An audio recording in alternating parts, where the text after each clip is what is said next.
बोलो जयकारा बोल मेरे श्री गुरु महाराज की जय।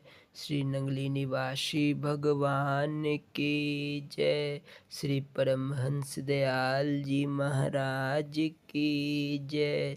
श्री नंगल विहालन भगवान की जय। श्री परम गुरु भगवान की जय। जय सच्चिदानंद जी। श्री अद्वैत वचनामृत श्री परमहंस दयाल जी महाराज जी का इरशाद है, संतोष उसको कहते हैं जो ना पाई हुई वस्तु की इच्छा ना करे और पाई हुई वस्तु के इष्ट अनिष्ट में राग द्वेष ना करे। संतोषी व्यक्ति सदा आनंद में रहता है और आत्मा के ठहरे रहने से तृप्त रहता है। उसको कोई इच्छा नहीं रहती। संतोष होने से उसका हृदय खिला रहता है। एक काजी साहिब को उनके मुर्शिद ने कलमा ला इलाहा इल्लल्लाह विशेष रीति से पढ़ना बता दिया और काजी ने भी उसको उठते बैठते सदैव पढ़ना शुरू कर दिया। एक बार काजी जी यात्रा करने गए और किसी गांव में जाकर ठहरे। वहां के व्यक्ति उनके लिए 2-4 रूखी सूखी चने बाजरे की मोटी रोटी ले आए। उनको देखकर काजी साहब ने ले लिया और उनको ढककर कलमा पढ़ा और प्रार्थना की कि ऐ ईश्वर, तू बड़ी शक्ति वाला है, सबको देता है, आज यह स्वादिष्ट पदार्थ मुझे भी बख्शा है। यह पढ़कर जब कपड़ा हटाया तो बजाय रोटी के अनेक प्रकार के स्वादिष्ट भोजन विद्यमान थे। कुछ तो काजी जी ने खाए, शेष गांव वालों में बांट दिए। गांव वालों ने देखा इस कलमा को पढ़ने से सूखी रोटी के स्थान पर ऐसे स्वादिष्ट खाने बन गए। यह कलमा तो हमको भी याद है, फिर रूखी रोटी क्यों चबाएं? कल से हम भी ऐसे ही खाने मंगवा लेंगे। दूसरे दिन सूखी रोटी पकवाकर और गांव के सारे व्यक्ति इकट्ठे होकर रोटियां कपड़ों से ढककर बैठ गए और कलमा पढ़ना शुरू किया। फिर चादर उठाकर देखी तो रोटियों के स्थान पर क्या बना, परंतु वह रोटियां तो ज्यों की त्यों विद्यमान रही। फिर कई बार कलमा पढ़ा। इस प्रकार रात व्यतीत हो गई, परंतु रोटियां वैसी ही रही। तब एक बूढ़े व्यक्ति ने कहा, तुम आज ही कलमा पढ़कर परिणाम देखना चाहते हो। काजी साहिब को पता नहीं कितना समय कलमा पढ़ते हो गया, तब कहीं यह बात प्राप्त हुई है। बात यह है कि सारे कार्य युक्ति और धारणा से सिद्ध होते हैं।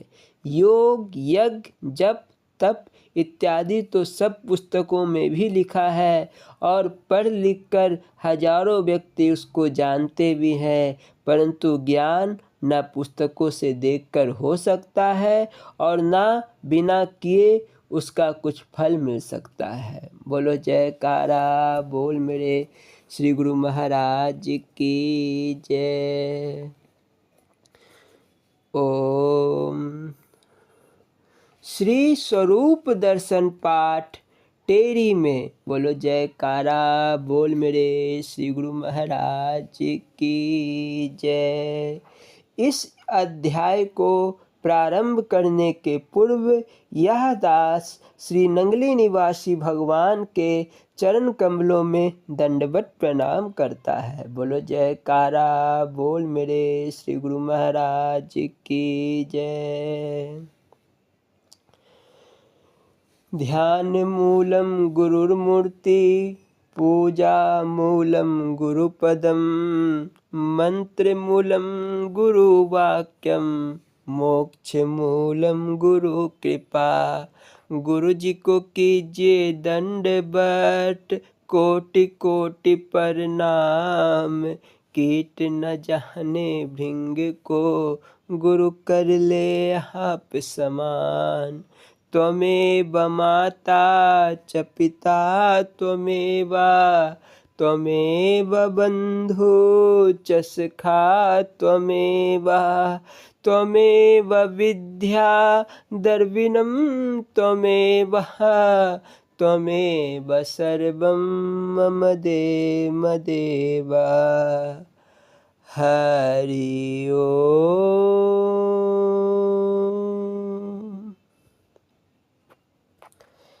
टेरी में श्री महाराज जी शहादरा से चलकर बैसाखी से एक दिन पहले 12 अप्रैल सन 1934 को लक्की मरवत से कृष्णद्वारा में पधारे।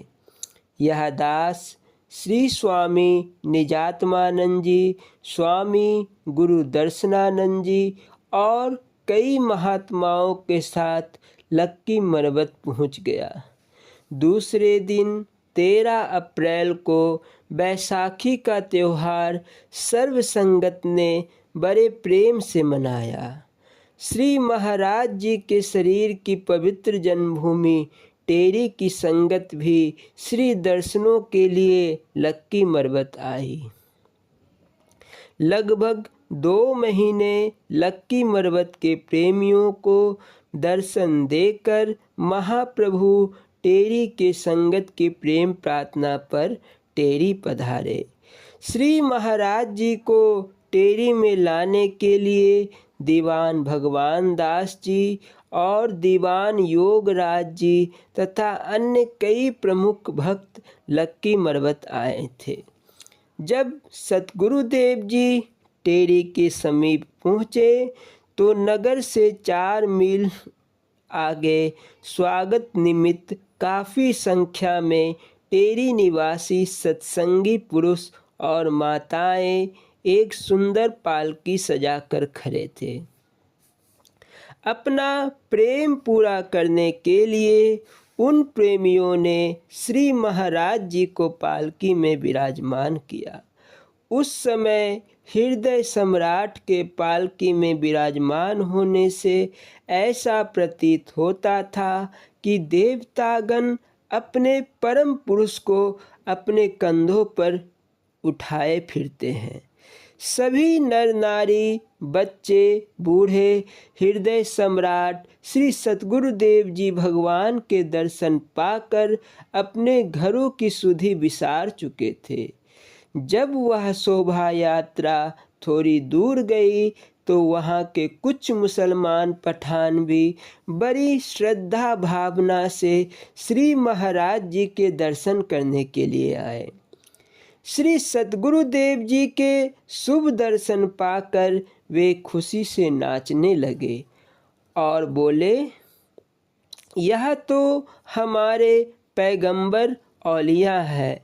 यह तो हिंदुओं और मुसलमानों के शान ए मालिक है। यह दृश्य बिल्कुल वैसा ही था जब स्वामी रामतीर्थ जी अमेरिका गए तो उनके दर्शन करके स्वामी रामतीर्थ के प्रति यह श्रद्धा भेंट की। जिंदा ईसा मसीह अमेरिका में आए हैं। Living Christ has come to America. Shri Satgurudev ji अपनी पवित्र जन्मभूमि के लोगों का प्रेम हमें दिखा रहे थे। यह दास उस प्रेम को देखकर गदगद कंठ से प्रेम से श्री महाराज जी की स्तुति करने लगा। महाप्रभु ने प्रसन्न चित्त होकर आशीर्वाद देते हुए कहा, प्रेम में पागल ना बनो और भजन बोलो। तब दास ने स्वामी निजात्मानंद जी का बनाया हुआ यह भजन बोला जो सब संत ने बड़े प्रेम से पीछे गाया। बोलो जयकारा बोल मेरे श्री गुरु महाराज की जय। सतगुरु ने आन बचाया, सानू सीधे रस्ते लाया। सतगुरु ने आन बचाया, सानू सीधे रस्ते लाया। सतगुरु ने सानू बचाया, सानू सीधे रस्ते लाया। माया काल की परी जेबरी, बंधन बांध बंधाया। सानू सीधे रस्ते लाया। भव की नदिया अथाह भई है, डूब गया जो आया। सानू सीधे रस्ते लाया। गुरु कृपा ते बंधन छूटे, भव से पार लगाया। सानू सीधे रस्ते लाया। बाह पकड़ कर लज्जा राखी, अपना विरद निभाया। सानू सीधे रस्ते लाया।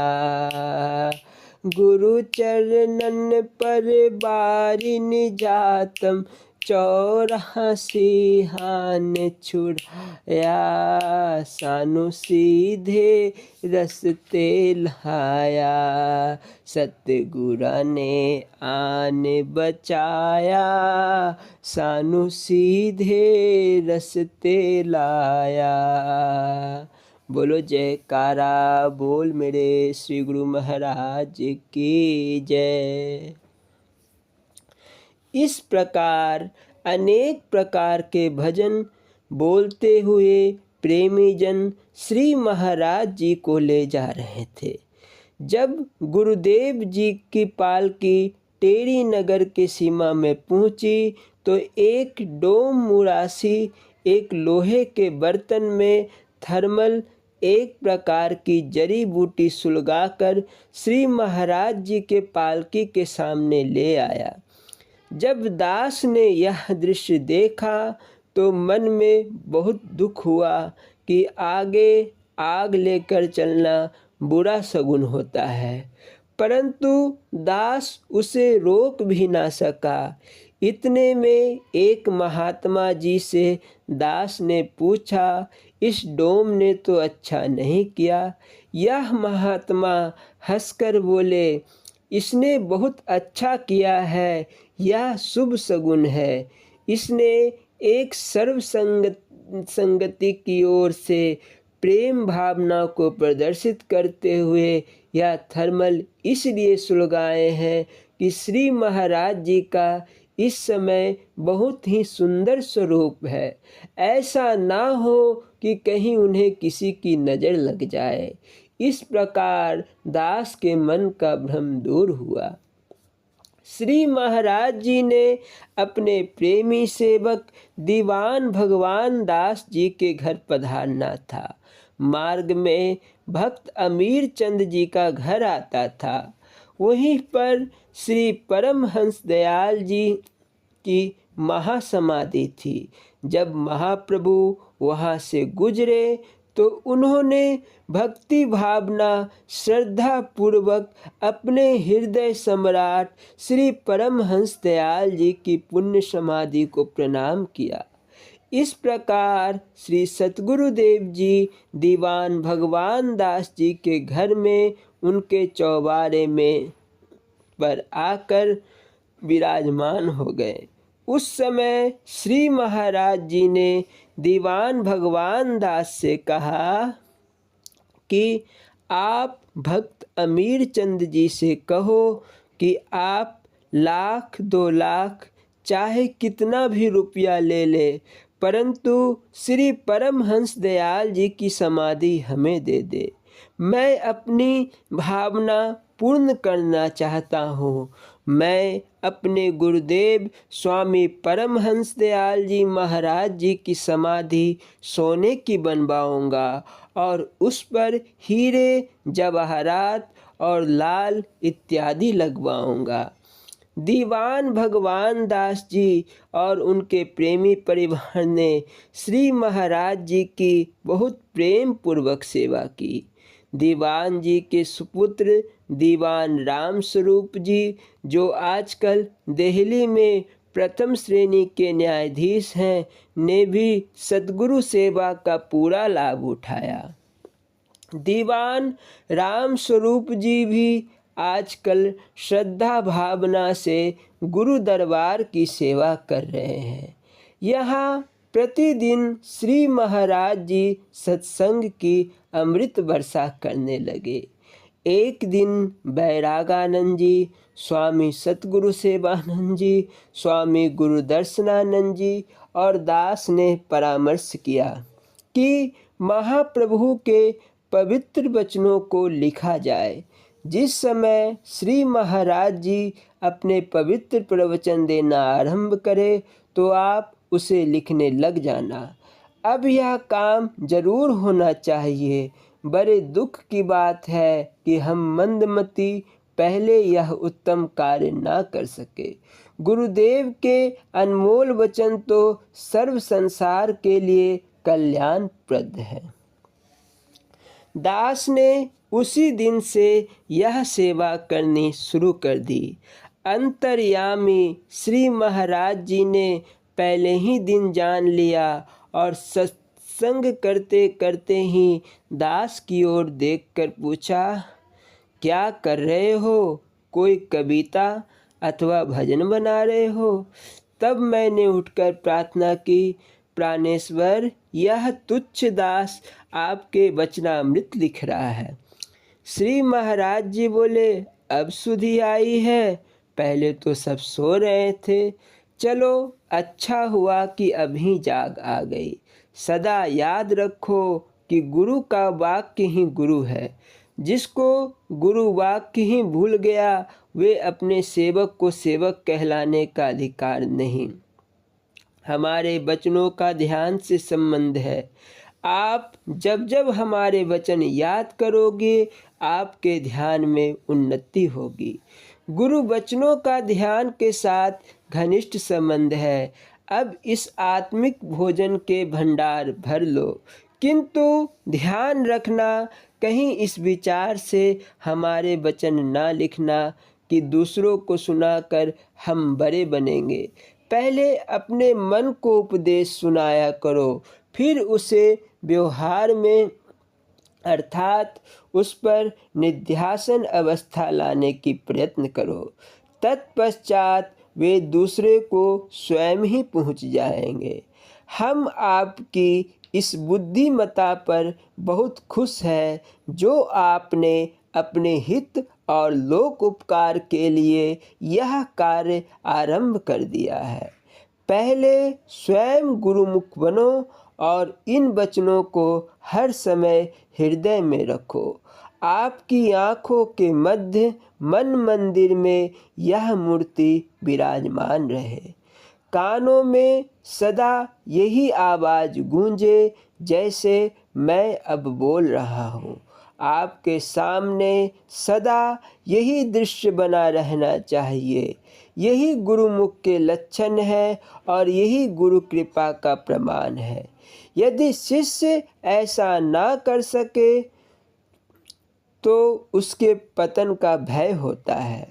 समय व्यतीत होने पर मन कहता है कि अब और गुरु का ध्यान करो, बल्कि कई बार ऐसा होने लगता है वह सच्चा सेवक नहीं, जो वैश्या के समान सबका बनता रहे और पूर्ण रूप से एक भी का ना बन सके। सच्चा सेवक वह है जो गुरु के शरीर होते हुए और शांत होने के पश्चात भी गुरु को सदा अपने सम्मुख जानता रहे।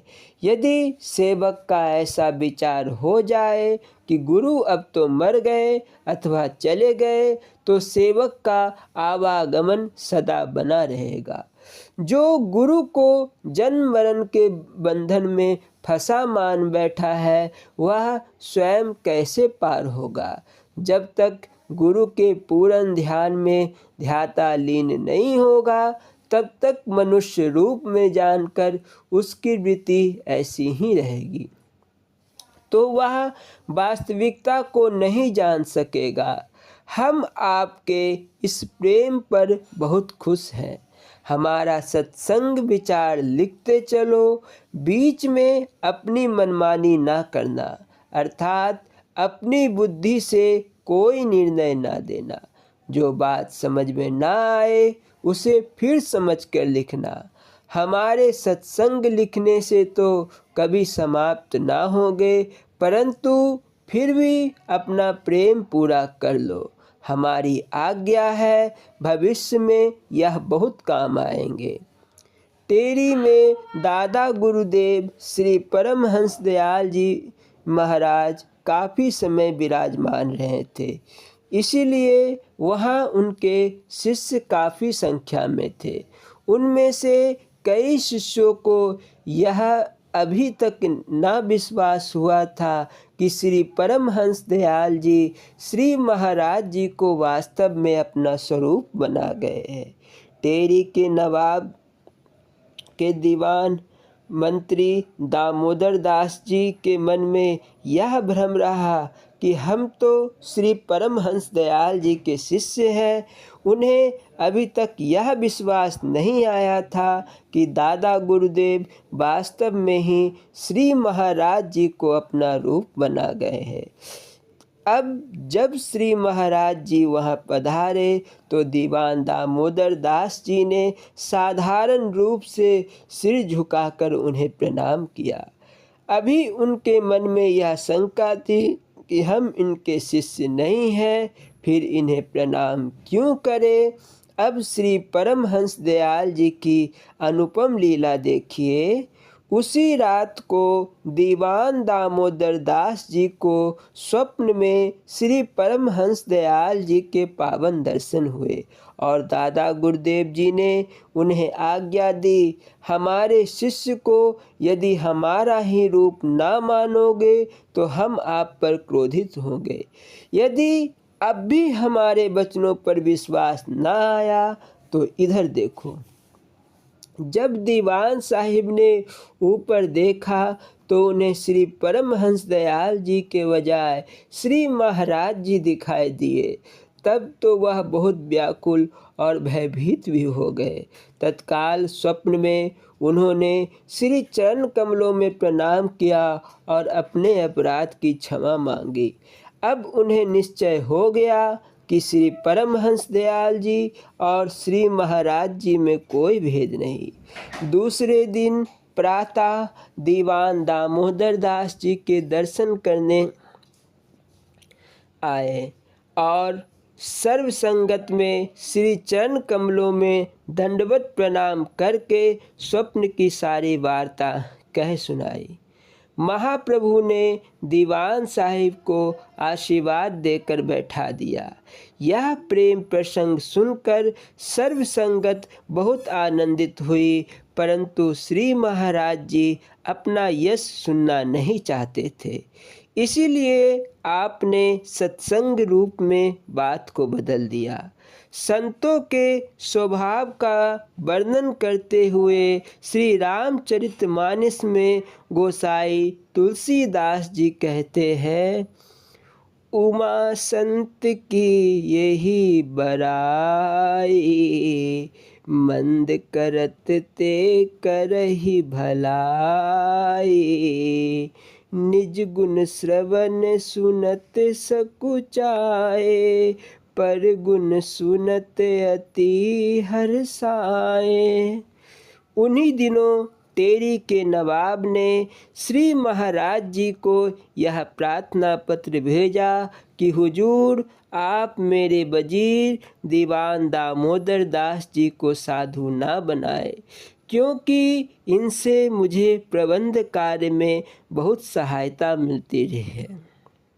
यहाँ यह बात सिमरन रहे कि टेरी के नवाब का श्री परमहंस दयाल जी महाराज जी के चरणों में अगाध प्रेम था और वह उनको पीरे मुर्शिद के समान मानते थे। टेरी में पानी लाने की विकट समस्या थी। वहाँ के निवासियों को पहाड़ी से एक फलांग नीचे उतरकर तोई नदी से जल लाना पड़ता था। एक दिन श्री महाराज जी ने दीवान भगवान दास जी, दीवान दामोदर दास जी, दीवान योगराज जी, सेठ पासाराम जी, श्री हरिचंद जी इत्यादि प्रेमियों को कहा कि यदि आप लोग चाहें तो हम पानी का प्रबंध कर देते हैं। एक बड़ा तालाब बनाकर उसमें नीचे नालों पाइप के द्वारा पानी इकट्ठा किया जाए। फिर स्वयं ही श्री महाराज जी बोले, शायद आपको टेरी शीघ्र छोड़नी पड़े। हमने आपके लिए पहले से प्रबंध किया हुआ है। यह एक प्रकार से देश विभाजन का संकेत था, जो वह प्रेमी उस समय ना समझ सके। टेरी में श्री परमहंस दयाल जी के अनन्य प्रेमी श्री हेमराज जी रहते थे। श्री महाराज जी के शुभ दर्शन करके उन्होंने श्री चरणों में विनती की, महाप्रभु आप मुझे संन्यास भेज दीजिए। उनकी प्रार्थना सुनकर श्री महाराज जी तनिक मुस्कुराकर बोले, अब मैंने साधु बनाना बंद कर दिए हैं। दाता दीनदयाल जी का उत्तर सुनकर पंडित हेमराज जी बड़ी नम्रता पूर्वक बोले, अंतर्यामी गुरुदेव जी, मैं तो आपको बचपन से ही जानता हूँ। आपका पेट तो ब्रह्मा जी भी नहीं भर सकते। ब्रह्मा जी और आप में शत्रुता है। ब्रह्मा जी जीवों को उत्पन्न करते हैं और आप उन्हें सन्यासी बनाते जाते हैं। श्री महाराज जी, आप साधारण संत नहीं हैं, आप हमारे मालिक हैं। फिर आंखों में आंसू भरकर हेमराज जी बोले, गुरुदेव पहले मैं भूल में रहा, आपको नहीं पहचान सका। एक बार मैं अपनी पत्नी के साथ श्री परमहंस दयाल जी के दर्शनों के लिए गया। वायु के कारण मेरी धर्मपत्नी के सिर का दुपट्टा उड़ गया। आप भी उस समय श्री परमहंस दयाल जी के चरणों में विद्यमान थे और आपने अभी संन्यास भेष नहीं लिया था। मैंने समझा आप दुपट्टा ओढ़ने के कारण हंसे हैं। साथ ही मैंने श्री परमहंस दयाल जी के चरण कमलों में आपकी शिकायत कर दी कि यहाँ सत्संग में कोई अनुशासन नहीं है। मैंने क्रुद्ध होकर सत्संग में जाना बंद कर दिया। जब कुछ दिन मैं सत्संग में ना गया तो श्री परमहंस दयाल जी महाराज जी स्वयं मेरे घर पधारे और आपका शुभ नाम लेकर दादा गुरुदेव महाराज बोले, इस नाम के एक महापुरुष यहाँ होंगे, आपका शंका समाधान वही करेंगे। श्री महाराज जी, मैं अपनी अज्ञानता बस आपको ना पहचान सका। श्री परमहंस दयाल जी आपको हमारा मालिक बना गए हैं, अब तक हम भूल में रहे। गुरुदेव मेरे अपराध क्षमा कीजिए। यह कहते हुए पंडित हेमराज जी जार जार रोने लगे। श्री महाराज जी ने बड़े प्रेम से उन्हें शुभ आशीर्वाद देकर धैर्य बंधाया। एक दिन स्वामी बैरागानंद जी, स्वामी सतगुरु सेवानंद जी, स्वामी गुरुदर्शनानंद जी और यह दास बाहर घूमने के लिए गए। वहाँ एक मुसलमान पठान मिला। उसने पश्तो भाषा में पूछा, आप किसके शिष्य हो? स्वामी बैरागानंद जी ने श्री महाराज जी का पवित्र नाम लेकर कहा, हम उनके शिष्य हैं। उनका यह उत्तर सुनकर पठान प्रसन्न होकर कहने लगा, आप बड़े भाग्यशाली हैं जो आपको ऐसे पीरो मुर्शिद मिले हैं। फिर उसने श्री महाराज जी की प्रशंसा करते हुए कहा कि वह तो पीर हवा ही वायु में उड़ने वाले सबके मालिक है। मैं उन्हें जानता हूँ। वे प्रभुदयाल जोईदा श्री प्रभुदयाल जी के सुपुत्र हैं। उस पठान के मुख से श्री महाराज जी के यह प्रशंसा सुनकर हमारा मन बहुत प्रसन्न हुआ। एक दिन एक माता जी का शरीर छूटने लगा। कुछ भक्तों ने श्री महाराज जी से प्रार्थना की, आप उन्हें चलकर दर्शन दे। दाता दीनदयाल जी हंसकर बोले, पहले जाकर उससे पूछो तो सही कि मेरे वहाँ जाने की आवश्यकता है। उन प्रेमियों ने माता जी से जाकर कहा, श्री महाराज जी कहते हैं कि मैं आऊँ। माता जी ने बड़े प्रेम से चरपाई के पास पड़ी हुई खाली कुर्सी की तरफ संकेत करके कहा, श्री महाराज जी तो यहीं विराजमान हैं और मैं उनके शुभ दर्शन कर रही हूँ। माता जी का यह उत्तर सुनकर वे प्रेमी बहुत हैरान हुए। फिर गुरुदेव जी के पास पहुंचकर उन्होंने बड़ी नम्रतापूर्वक सारी वार्ता कह सुनाई। उनकी बात सुनकर श्री महाराज जी तनिक जोश में आकर बोले, वह माता तो भला मनुष्य शरीर धारण किए हुए है, उसके कल्याण में भला क्या शक है। मेरा प्रण है कि टेरी के कुत्ते भी गुरु मंत्र का उच्चारण करते हुए शरीर छोड़ेंगे और उन्हें भी उत्तम मानव शरीर मिलेगा। श्री महाराज जी के यह गुर वचन सुनकर प्रेमी सभी विस्मित रह गए। इस प्रकार श्री महाराज जी 3-4 मास सीमा प्रांत में विराजमान रहे। अब गुरुदेव की मौज पंजाब लौटने की हुई। टेरी निवासी प्रेमी श्री महाराज जी को किसी भी प्रकार से पंजाब नहीं जाने देना चाहते थे। बड़ी कठिनाई से उन प्रेमियों को संतावना देकर हृदय सम्राट टेरी से विदा हुए। सबके नेत्रों से आंसू, सेवकों के नेत्रों से आंसू छलछला पड़े। दाता दीनदयाल जी टेरी से विदा होकर कोहाट आए। फिर आप जट्टा पधारे। जट्टा से गुरुदेव झंग स्टेशन पर आए। श्री गुरु महाराज जी कोहाट सीमा प्रांत से स्थान चकौरी जिला गुजरात पंजाब जाने के लिए चल पड़े। झंग अटक नदी के किनारे स्थित था। श्री महाराज जी प्रथम श्रेणी के प्रतीक्षालय में विश्राम करने लगे।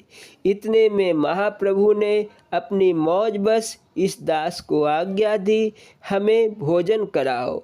यह सेवा पाकर मुझे बहुत प्रसन्नता हुई। श्री महाराज जी प्रतीक्षालय के बाहर बरामदे में भोजन कर रहे थे। इतने में गाड़ी आ गई। महात्मा जन सामान संभालने लगे। गुरुदेव ने दास को आज्ञा दी कि पानी की सुराही और गिलास लेकर अति शीघ्र प्रथम श्रेणी के डिब्बे में जाओ। मैं आज्ञा पाकर सुराही लेकर दौड़ा। बरामदा पक्का था और धरातल से 3 फुट ऊंचा था। उसके आगे पथरीली भूमि थी जहां बरामदा समाप्त होता था। वहाँ मुझे विचार ही ना रहा कि संभल कर उतरना है। मैं एकदम पत्थरों पर गिर पड़ा। हाथ पांव और बाकी शरीर पर काफ़ी चोटें आई। घावों से रक्त बह निकला। श्री महाराज जी पीछे पीछे आ रहे थे। उन्होंने मुझे गिरते देखा तो एकदम चिल्लाए, दौड़ो दौड़ो, मर गया मर गया। महात्माओं ने मुझे उठाया और तब गाड़ी में सवार हो गए। पहले तो चोट ताजी होने के कारण कुछ पीड़ा अनुभव न हुई, परंतु ज्यों-ज्यों समय बीतता गया पीड़ा काफ़ी बढ़ गई। सामान में 3-4 गैस भी थे। उनमें से स्प्रिट निकाल कर घावों पर लगाया गया। अगले स्टेशन पर महात्माओं ने जाकर श्री महाराज जी से प्रार्थना की तो महाप्रभु ने मुझे अपने पास बुला लिया। गुरुदेव कहने लगे, बताओ तुम्हें चोट लगी है या पत्थरों को? पत्थर फटे हैं या तुम्हारा शरीर फटा है? पीड़ा तुम्हें हो रही है या पत्थरों को? इस प्रकार महाप्रभु मेरा दिल बहलाने लगे। इस दास को ऐसा अनुभव हुआ कि श्री महाराज जी ने अपनी कृपा दृष्टि से सारी पीड़ा को हर लिया है। इस प्रकार रावलपिंडी स्टेशन पर पहुँचे। वहाँ स्टेशन पर खुरमानी बेचने वाले आए। श्री महाराज जी ने कहा, एक टुकड़ा खुरमानी खरीद लो। खुरमानी से भर टोकरा प्रथम श्रेणी के डिब्बे में पलटवा लिया गया। डिब्बे में श्री महाराज जी के अतिरिक्त श्री गुरु दर्शनानंद जी और यह दास भी था। खुरमानियों को इकट्ठा करके चादर पर रखा गया। तब श्री महाराज जी ने भोग लगाया और सबको खुरमानियाँ खाने के लिए कहा।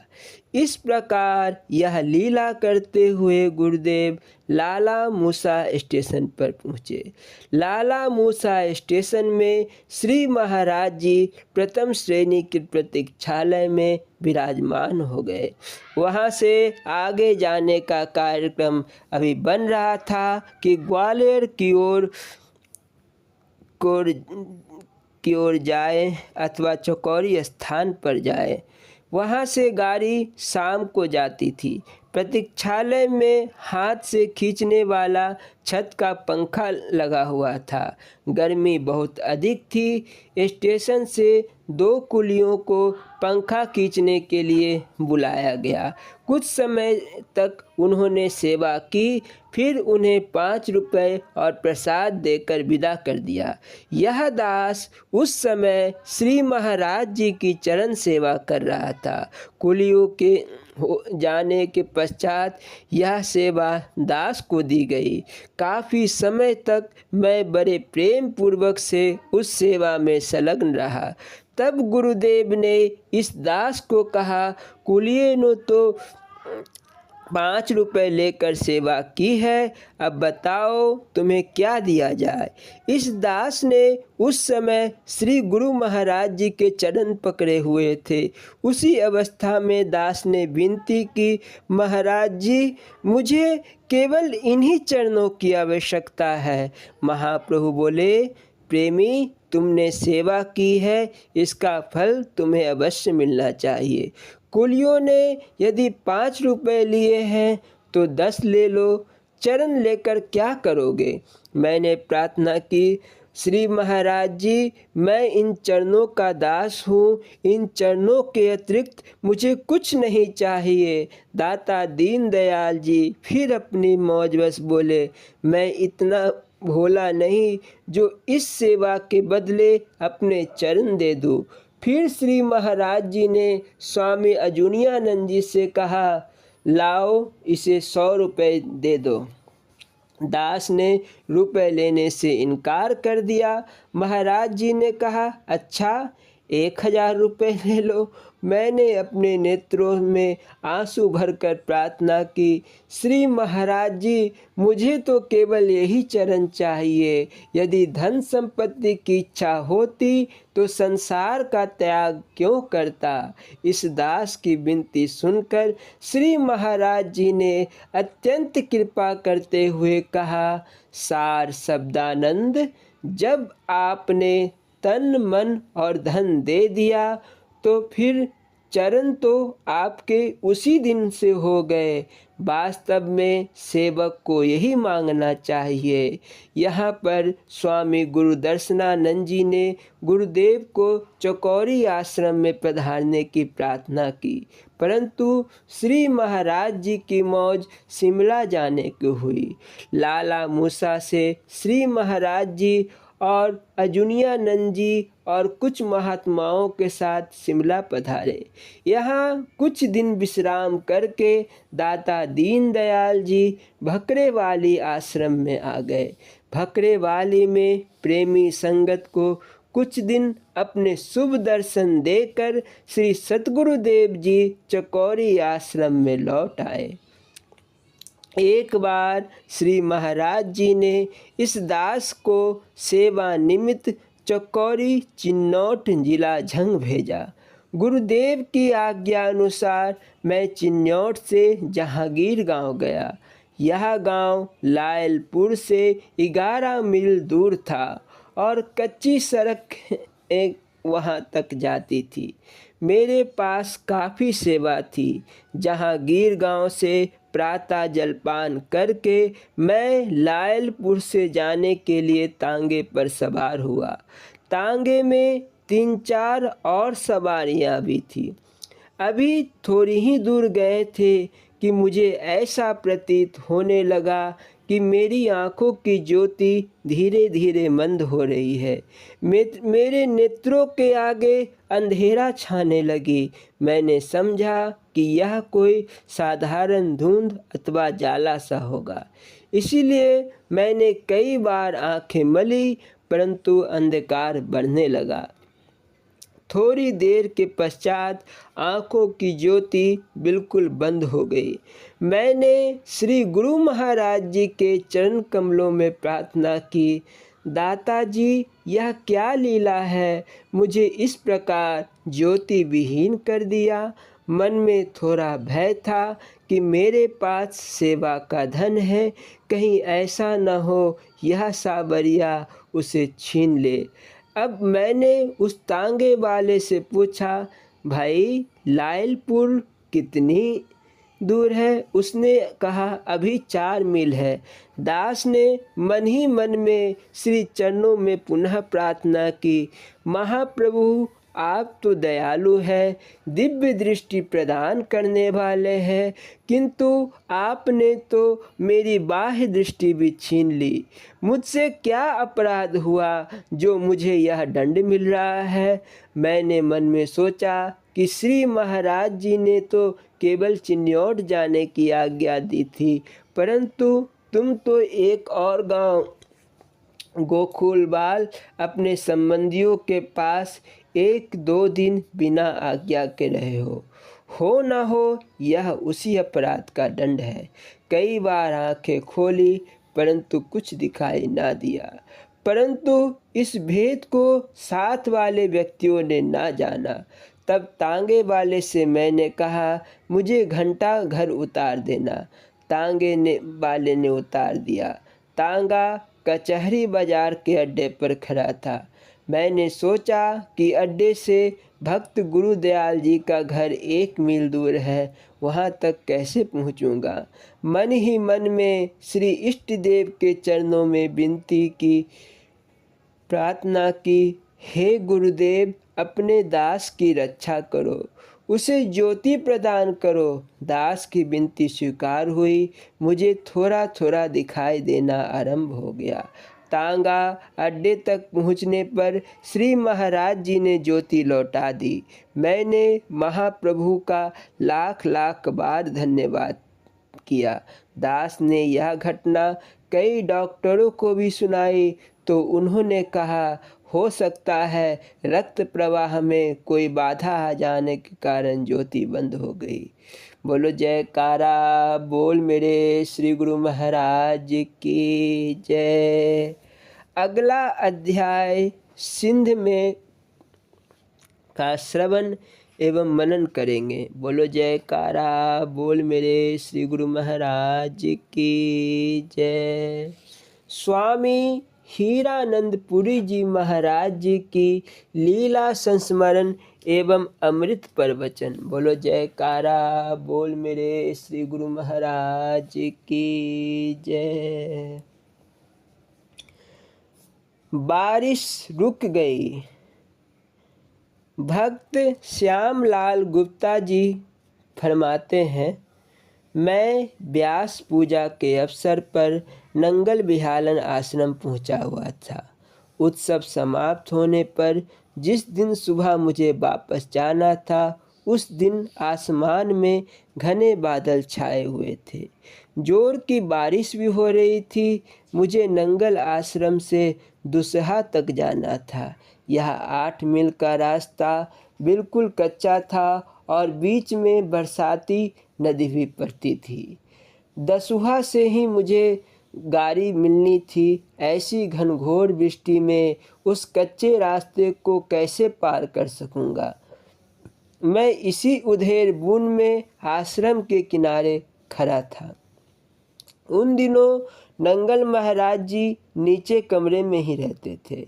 मैं परेशान सा महाराज जी के बाहर बरामदे में था और यही सोच रहा था कि आज यदि यहाँ से नहीं चल पाया तो कल मैं अपने दफ्तर कैसे पहुँचूँगा। इतने में महाराज जी अपने कमरे से बाहर आए और मेरे सामने खड़े हो गए। उन्होंने पूछा, क्यों, क्या मर्जी है? मैं मुंह से कुछ तो बोला नहीं, किंतु मन से ही उत्तर दे दिया कि आज मेरी छुट्टी खत्म है, कल दफ्तर में योगदान करना आवश्यक है। लगा जैसे महाराज जी उस दिन मुझे रोके रखना चाहते थे, किंतु मैंने जाने का संकल्प बना लिया था। जब महाराज जी ने देख लिया कि इसका दिल जाना ही चाहता है, तो उन्होंने एक नज़र बादलों की ओर देखा। उनके देखते ही बादल फटने शुरू हो गए, आसमान साफ हो गया और बारिश रुक गई। उसी समय टांडे वाले गिरधारी लाल जी ने अपनी साइकिल निकाली और मुझे उस पर बिठाकर दसूहा छोड़ने के लिए चल पड़े। गुरु कृपा से मैं सकुशल निश्चित समय पर अपने दफ्तर में वापस आ गया। बोलो जयकारा बोल मेरे श्री गुरु महाराज की जय। स्वामी हीरानंदपुरी जी महाराज जी के अमृत प्रवचन। बोलो जयकारा बोल मेरे श्री गुरु महाराज की जय। स्वामी हीरानंदपुरी जी महाराज जब अपने अमृत वचन फरमाते थे तो फरमाने के पूर्व हरिओम की ध्वनि लगाते थे। बोलो जयकारा बोल मेरे श्री गुरु महाराज की जय। बोलना जी, हरिओम हरिओम हरिओम। ओम सच्चिदानंदाय नमः। विश्वव्यापी पुरुष प्राप्ति। इस स्वरूपानंद पुरुष के प्रति उज्जवल महाप्रकाश रूप देह में ऐसा प्रतीत होता है कि इसमें नाना प्रकार के मणिकर रंग के हीरा, मोती, कलश, कंगूरा, कल्प वृक्ष, अक्षय वृक्ष आदि फलों से सुसज्जित है। चेतन ही चेतन, सर्वत्र एक ही रूप, एक ही गति, एक ही वर्ण और दिव्य देहधारी है। उसमें मैल, पसीना, आंसू, संशय, शोक, रोग कुछ भी नहीं, किंतु दिव्य दृष्टि के बिना दिखाई नहीं देता। शेष, गणेश, शारदा भी इस पुरुष के गुण विस्तार पूर्वक वर्णन नहीं कर सकते। इसकी तुलना किससे की जाए? उसके तुल्य तो वह आप ही हैं। सूर्य चंद्रमा का तो केवल रंचक मात्र दृष्टांत ही दिया जाता है, किंतु स्वरूपानंद के पटतर तो दूसरा हो ही नहीं सकता। इस आदि अनादि पुरातन धाम में नाना प्रकार के अनहद शब्दों द्वारा आरती पूजा नित्य ही अखंड रूप से हो रही है। इस अनहद को श्रवण करने वाला और इस परम पुरुष रूपी परम धाम प्रकाश में स्वरूपानंद को प्राप्त करने वाला शुद्ध, पवित्र, निश्चल, निर्मल, उज्जवल, सेवादार, आज्ञाकार, प्रेमी, श्रद्धावान, विश्वासी, अभ्यासी गुरुमुख ही हो सकता है और वह यहाँ पहुँचकर पुनः जन्म मरण के चक्र में नहीं आता।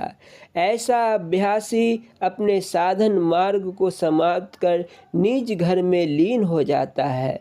जैसे पक्षी नभ में उड़ान लगाकर दूर चला जाता है और देखने वाले की दृष्टि से लोप हो जाता है, ऐसे ही अभ्यासी पुरुष छा चक्र सहस्त्रदल कमल, छा ब्रह्मांडीय स्थान अथवा 13 स्थानों को पार कर 14वें में जाकर पुरुष में लीन हो जाता है। ध्याता ध्यान और ध्येय एक ही हो जाते हैं और जैसे जन्म में आने से प्रथम था वैसा ही हो जाता है। रंचक मात्र भी भेद नहीं रहता। फिर इस परमात्मा सच्चिदानंद घन के भिन्न कोई कर्म धर्म नहीं रह जाता। वह तो परम पद, परम धाम, अजर अमर, अविनाशी, सदा एक रस, सनातन पद, अगम अगोचर, ज्योति स्वरूपानंद पद, नित्य पद, अनंत और सर्वव्यापक हो जाता है।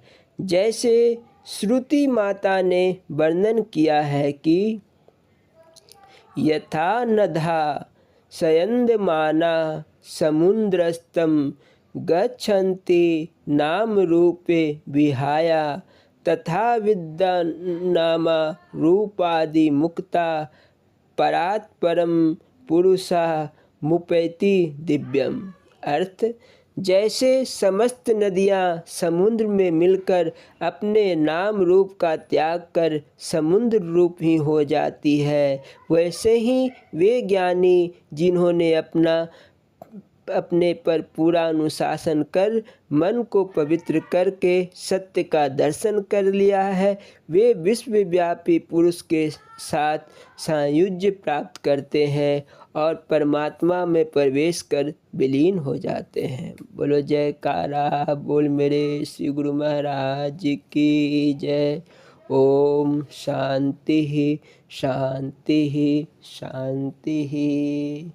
स्वामी परम ज्ञानानंद पुरी जी महाराज जी की लीला संस्मरण एवं अमृत प्रवचन। बोलो जयकारा बोल मेरे श्री गुरु महाराज की जय। कुष्ठ रोग का निवारण। बात लगभग सन 1964-65 ईस्वी की है। बसंत पंचमी के शुभ अवसर पर पूज्य श्री महाराज जी परमपुरी में आए हुए थे। भक्तों की काफ़ी भीड़ थी। उस भीड़ में औरंगाबाद जिले के सोनबरसा गांव के राजा राम सिंह जी भी दर्शनार्थ आए थे। ये कुष्ठ रोग से ग्रसित थे। फलता जहाँ भी जाते लोग पसंद नहीं करते थे और उन्हें दूसरा स्थान खोजना पड़ता था। दूसरे दिन राजा राम सिंह जी अन्य भक्तों की तरह श्री महाराज जी के कमरे में गए और श्री चरणों में माथा टेक कर अपनी बीमारी की बात बताई। श्री महाराज जी ने कहा, भाई, गुरु दरबार में तो मन का इलाज होता है, शरीर का नहीं। तुम इसका इलाज किसी अच्छे डॉक्टर से कराओ।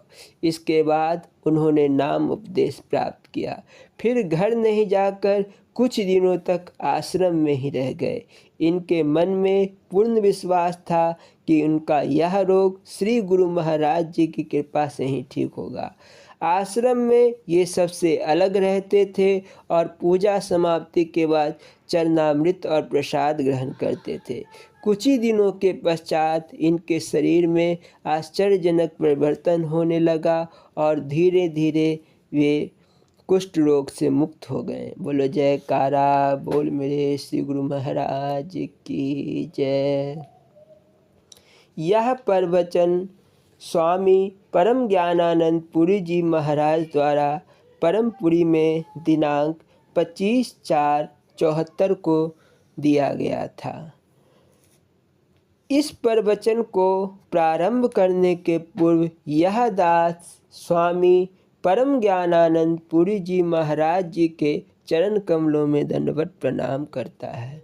बोलो जयकारा बोलो मेरे श्री गुरु महाराज की जय। बोलना जी, हरि ओम हरि ओम हरि ओम। प्रेमियों, वेदांत कहता है कि बूंद ही समुद्र है। दरअसल में बूंद समुद्र है भी, पर जिस स्थिति में पहुंचकर ऐसा कहा गया है उतनी ऊंची अभिधारणा हमारी नहीं हुई है। अद्वैतवाद कहता है कि दुनिया के सब मत मतांतर, मंदिर, मस्जिद, तीर्थ, व्रत, अनुष्ठान आदि झूठ है। वह तो ऐसा कहता है कि एको ब्रह्मा द्वितीयो नास्ति। चित्त की परम शांति उस अद्वैत में होती है, पर उसे समझना बड़ा कठिन है। हमें मर जाना है, यह सभी जानते हैं। ऐसा कहते तो हैं पर मानते नहीं, केवल कह ही रहे हैं। अगर इस पर विचार कर लेते, चिंतन करते, तो एक पल में दुनिया वीरान हो जाती। महात्माओं ने कहा है, दो बातन को भूल मत, जो चाहो कल्याण, नारायण एक मौत को दूजे श्री भगवान। इस बात को सुनकर तीव्र वैराग्य हो जाना चाहिए, लेकिन कहाँ हुआ। शास्त्र ने कहा कि आत्मा की मौत नहीं होती, ऐसी हमारी धारणा होनी चाहिए। फिर आत्म साक्षात्कार के लिए इतना जुट जाए कि सारी दुनिया विस्मृत हो जाए। इस विचारधारा के पश्चात हम फिर दार्शनिक विचारधारा में चले आवे। आत्मा की अमरता का ख्याल कर मृत्यु का हर्ष शोक नहीं होना चाहिए। एक बार नारद जी ने ब्रह्मा जी से कहा, मैं संपूर्ण विद्याओं में पारंगत हो गया, पर शोक नहीं हटा। ब्रह्मा जी बोले, आत्मविता तरती शोका, अर्थात आत्मा को जानने वाला शोक से रहित होता है। सर्वसाधारण के दिमाग में यह बात नहीं बैठती। सबको तो मैं शरीर हूँ ऐसा भासता है। शरीर परिवर्तनशील है, अतः यह आत्मा नहीं हो सकता, क्योंकि आत्मा परिवर्तनशील नहीं है। पृथ्वी ही ईश्वर है, आकाश ईश्वर है, सूर्य ईश्वर है, चंद्र ईश्वर है, प्राण ईश्वर है। सत्य काम को ऐसा उपदेश वृषभादि से मिला। उसकी वृत्ति को आहिस्ते आहिस्ते आगे ले जाया गया, क्योंकि सत्य को कोई कह तो सकता नहीं, उसके नज़दीक इशारा कर मुड़ जाता है। जब तुम्हें उसकी अनुभूति होगी, तब तुम्हारी जुबान बंद हो जाएगी। अगर उन्होंने बिना अनुभव किए कहा तो सब झूठ हो जाएगा। उसमें जब स्थिति हो जाएगी, तब वे महापुरुष कुछ कह नहीं सकेंगे। जो कह रहे थे, उनकी अभी वैसी स्थिति है नहीं। कहने या सुनने वाले की विशेषता यह होनी चाहिए कि उसके कहने का अर्थ लोगों के दिमाग में ठीक बैठ जाए। उसने बहुत ऊंची बात कही, पर वह जो समझाना चाहता था, लोग उसे समझ नहीं सके। यह तो अंधे वाली बात हुई। अंधे ने किसी से पूछा, दूध कैसा होता है? उत्तर मिला, बगुले की तरह, और बगुले को केहुनी जैसा दिखाया। अंधे ने फिर कहा, यह तो टेढ़ा है, इसे कौन निगलेगा? अब लो व्याख्या हो रही थी दूध की, और आ गई दूसरी समस्या। समझाना था कुछ और समझा दिया दूसरा ही। पहले जब तुम स्कूल गए, तब कुछ नहीं जानते थे। मास्टर ने लकीर खींचने के लिए कहा, यद्यपि लकीर कुछ नहीं है, पर खिंचवाया तो लकीर और बन गया का। यह सगुण उपासना उस लकीर खींचने जैसी ही है।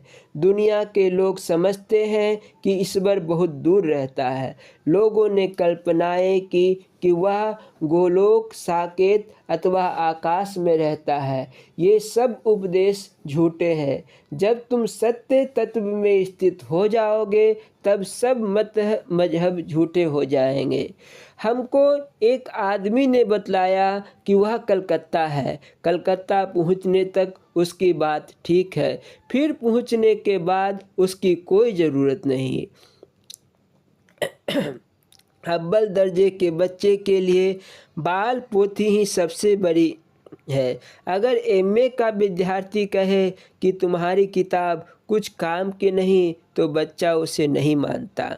उसके लिए तो अभी वही सब कुछ है। उसी प्रकार इस वेदांत में जो काट छाट की गई है, उतना ही सब कुछ नहीं है। इससे भी और आगे बढ़ना है। पहले महापुरुषों ने स्थूल पूजा में लगाया, कारण वहाँ कोई ऐतराज़ करने वाला नहीं है। अब वहाँ पर जिसकी जितनी भावना जमती जाएगी, उसके दिमाग से उतनी ही जड़त भावना निकल जाएगी। उसी अनुपात में जड़ मूर्ति चैतन्य सी प्रतीत होने लगेगी। अभी उस मूर्ति में चैतन्य भाव लाना पड़ता है, तब कोई बेहुदा आदमी कह सकता है कि भगवान को पलंग में क्यों लिटाए हैं। ऐसा वह अपने से निम्न विचार वाले या सामान्य लोगों से कहेगा कि मूर्ति को पलंग पर क्यों लिटाया है। तब क्या भगवान भी सोता है? भगवान सो जाए तो प्रलय हो जाएगा। अब उसी की गुणवत्ता के लोग हैं जो वे उसकी बातों को अवश्य सुनेंगे। दरअसल जो चीज़ है जिसे सत्य परात्पर ब्रह्म कहते हैं वह अवश्य है। बस इतना ही कहा जा सकता है कि उसके लिए ऐसा तर्क ही बन ही नहीं सकता कि वह कहाँ है, कारण वह कौन सा स्थान है जहाँ वह नहीं है। ऐसा तो उसके लिए कहा जा सकता है जो एक जगह है और दूसरी जगह नहीं। एक फ़कीर मस्जिद में शराब पीने लगा। मौलवी यह देखकर रंज हो गया। तब फ़कीर बोला कि मुझे वह स्थान बता दो जहाँ तेरा खुदा नहीं रहता। यहाँ दोनों की धारणाएं ठीक है। मौलवी की जो धारणा है उसने ईश्वर को मस्जिद तक ही महदूद कर रखा है, वह अभी साधक है, और उस मस्त फ़कीर की दृष्टि में सारा ब्रह्मांड ही मस्जिद है। वह सिद्ध कोटि का है। हमारा शरीर सबसे आला मंदिर है। हमारे हृदय में वह चैतन्य तत्व विद्यमान है। कहा है, इंद्रिय द्वार झरोखा नाना, तह तह सुर बैठे करी थाना। प्रत्येक इंद्रिय में चैतन्य देवता बैठे हुए हैं। तुम कहते तो हो कि भगवान प्रत्येक के हृदय में बसते हैं, फिर घृणा द्वेष क्रोध क्यों करते हो? चूँकि तुम्हारी स्थिति कहने के मुताबिक बनी नहीं है। तुम्हारा हृदय वैसा नहीं हुआ जैसा सत्यकाम का हुआ था। एक मुसलमान फ़कीर था। उसका एक चेला था जिसे उसने सिखा दिया कि जब आदमी मरता है तो शैतान आता है। वह बुद्धि को भ्रमित कर देता है। वह ऐसा कहने को भी बस कर देता है कि खुदा नहीं है और उसी वक्त नरक जाना पड़ता है। तुम उसकी बात मत मानना। वह रोज़मर्रा कहे शैतान आएगा तो यह कहूँगा। जब मृत्यु आई और शैतान ने प्रश्न करना शुरू किया तो उसके प्रश्न खत्म ही नहीं हुए।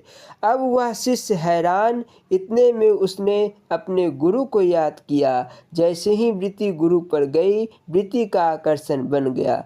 उधर गुरु उजू अर्थात कुल्ला कर रहे थे। उन्होंने प्रेरणा दी कि तुम कह दो कि खुदा है, बस खत्म मामला। दुनिया में ऐसे ऐसे लोग मिलेंगे जिनके बकवास का जवाब नहीं हो सकता। ऐसे ऐसे तर्क करने वाले मिलेंगे कि तुम्हारी जुबान बंद हो जाएगी। कोई पूछे कि पहले अंडा हुआ या मुर्गी, तब क्या जवाब दोगे? हम तुम्हें एक बात कहते हैं कि पहले साधन चतुष्टय संपन्न बनो। जो बुजुर्ग हैं वे भी यही बात तुम्हें बतलाते हैं। अथातो ब्रह्म जिज्ञासा, अर्थात अर्थ मानी पहले साधन चतुष्ट संपन्न बनो, फिर ब्रह्म की जिज्ञासा करो। विवेक, वैराग, सठ संपत्ति और मुमुक्षा, ये 4 साधन हैं। तुम विवेक पैदा करो। शास्त्र पढ़ने या सत्संग करने से यह भाव दृढ़ हो गया कि जगत मिथ्या है और ईश्वर सत्य, तब जगत से प्रेम कैसा, इससे मोह क्यों? अभी हम असत्य कह रहे हैं, इसे सत्य नहीं माना है। हमें संसार से राग हो रहा है। अगर मन मान लिया तब ऐसा क्यों हो रहा है? जब विवेक हो गया तो वैराग्य स्वाभाविक ही हो जाना चाहिए। दुनियादार मरने पर आंसू बहाते हैं, कहते हैं हाय दादा मर गया, चाचा मर गया, राम नाम सत्य है, सबकी यही गत्य है, आदि आदि। रोते जाते हैं और अंदर से दांव पेच भी सोचते हैं कि इतना रुपया कमाया था, खजाना कहाँ रख छोड़ा है। अगर इसे सच मानो तो तुरंत वैराग्य हो जाना चाहिए। समझ में वो बात आती नहीं, उस बात का रहस्य ठीक से समझ में ना आने से बात नहीं बनती। हाँ, वैराग्य होने से कुछ इच्छा जगेगी। जब सठ संपत्ति के लिए कमर कस लोगे तब तीव्र मुमुक्षा जागेगी। एक तरफ चक्रवर्ती का साम्राज्य होगा और दूसरी तरफ मोक्ष प्राप्ति की इच्छा, जैसे नचिकेता को हुआ। आज तो गुरुजी को छोड़कर हम 10 रुपए के पीछे जाएंगे। साला का ब्याह बड़ा है, गुरुजी का भंडारा छोटा। अब गुरुजी भी व्यवहारिक सत्ता में आकर जरूर कहेंगे कि हाँ जा जा, कारण जिस विधि देखे राज को तिस विधि बरते साध। जब मोक्ष के लिए तीव्र इच्छा जगेगी तो किसी तरफ तुम्हारी वृत्ति नहीं जाएगी। पहले लक्ष्य मान लिया, सर्वदेशी को बाद में लेना, पहले एक देशी पर आओ। कांटा चुभा तो एक कांटा लेंगे, कांटे को कांटे से निकालेंगे और फिर दोनों को भी फेंक देंगे। इससे होगा क्या? तुम्हारा जो मोहजन्य दुख था वह दूर हो जाएगा। तुम्हारे उस जाल से निकलने के लिए यह आश्रमों का मेरा जाल बना। यहाँ से हम एक झटके से निकाल लेंगे। यहाँ कहेंगे जाओ रमते राम, तुम कहोगे सत्य वचन। खाते पीते मखानों में रहते हुए भी तुम्हारी यहाँ आसक्ति नहीं होगी। सत्य की बात छोड़ो, वह बहुत बड़ी बात है। पीपल, बरगद आदि का बीज राय का भी चतुर्थांश होता है, पर उस छोटे से बीज के गर्भ में विशाल वृक्ष छिपा रहता है। उसी तरह सत्य के एक अणु में संपूर्ण ब्रह्मांड स्थित है। योग वशिष्ठ में ऐसी कथा आई है कि एक लड़के ने तप द्वारा भगवान को प्रकट कर लिया। उसने वर मांगा कि हम ब्रह्म बन जाए। कहा एव मस्तु, वह बैठे ही वह ब्रह्मा बन गया। उसने संपूर्ण ब्रह्मा की आयु का उपभोग किया, फिर वही लौट आया। अवधि पूरी होने पर उसे इतना ही प्रतीत हुआ कि वह हलचल उस सत्य के एक कण से हुआ।